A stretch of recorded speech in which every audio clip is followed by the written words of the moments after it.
Well, I'm out here cleaning up Tercel a little bit. I know I showed you guys last time that I bought this Tercel over here, but, well, somehow I ended up with this Tercel too, so I don't know what keeps happening. I just keep living life and Tercels keep showing up in my driveway. But, she's a 1984 SR5 model. It is a manual steering, AC, clinometer, 6-speed manual transmission, 4-wheel drive car. It's got 154,000 miles on it. It's got a couple of speed holes here and there, one right there, and then back here's the worst one over here. It's got a little bit of daylight shining through it, but it's just for weight reduction and improved air conditioning. But yeah, I paid $400 for it. The guy only lived about 2 hours from me, so had some banging house speakers in the back seats. He'd cut the factory speakers out and put these bumpers in, so the bass must have been hitting pretty hard with that factory cassette player.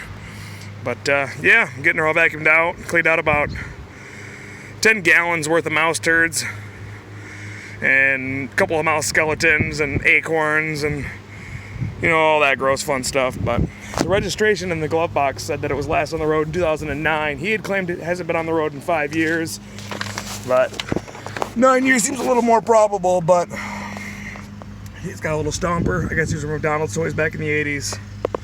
But yeah, it's not bad. The shifter's fairly tight. Seems to roll through all the gears pretty good. So I haven't put it in gear yet at all or anything like that, but I did pull the carburetor, or pull the air filter off, dumped a little 2-stroke gas down the carburetor, and hooked a little Mountain Dew bottle with some gasoline to it, bypassing the fuel tank. Cranked it over, hooked the jumper cables, and she actually idled on her own. Second try. I was completely blown away. So I can't wait to get this old girl on the road again. Gonna go through the brakes on it. I got the fuel already drained out of it, so I'm gonna put some fresh gas in it. Do plugs, wires, probably flush the transmission out, because these transmissions are always the weaklings on these Tercels, unfortunately. But she doesn't want to come out of 4-wheel drive very well. But it hasn't moved in forever, so that's not surprising. But one of the coolest things about it is this key right here. Apparently the ignition switch had issues, so he pulled it out and rigged up this little key. So I love this little thing. I'm not gonna change it for the life of me, so it's gonna forever have this old little cute key to start it up. Fortunately, I don't have a battery in it that's any good, but yep, 154,000, 193 miles. I reset the trip to see if it rolled, and it did. So blower motor worked too when I pulled it on, because the blower motor was set to high, and so about 1.5 trillion tons of dirt and dust came flying out. But it's a fairly clean car. Got a nice looking headliner. All the glass is there. Seats are pretty decent. They're not all ripped up. I got the back seat taken out of it to vacuum out all the mouse turds, so probably gonna run these through the pressure washer too.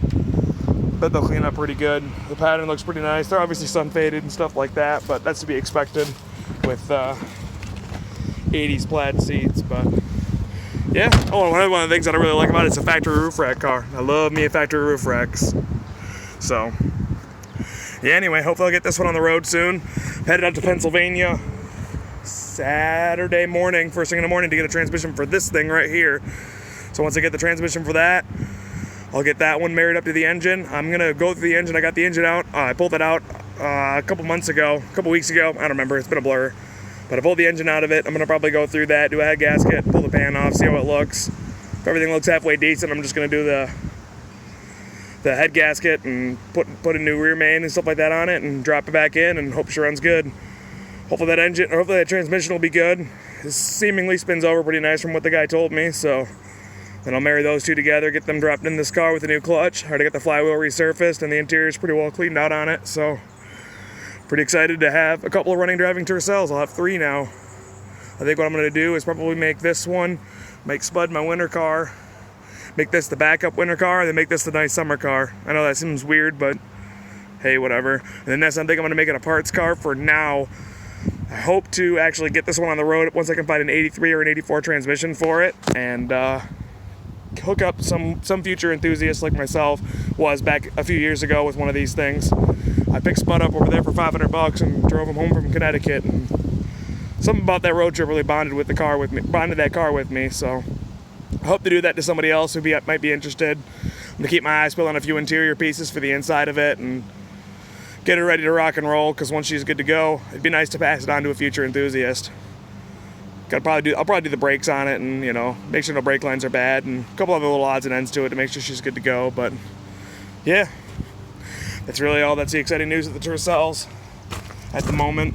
Got to get some seat brackets for it. I got some of the interior panels pulled off, but yeah, so cool. Thanks for watching, guys.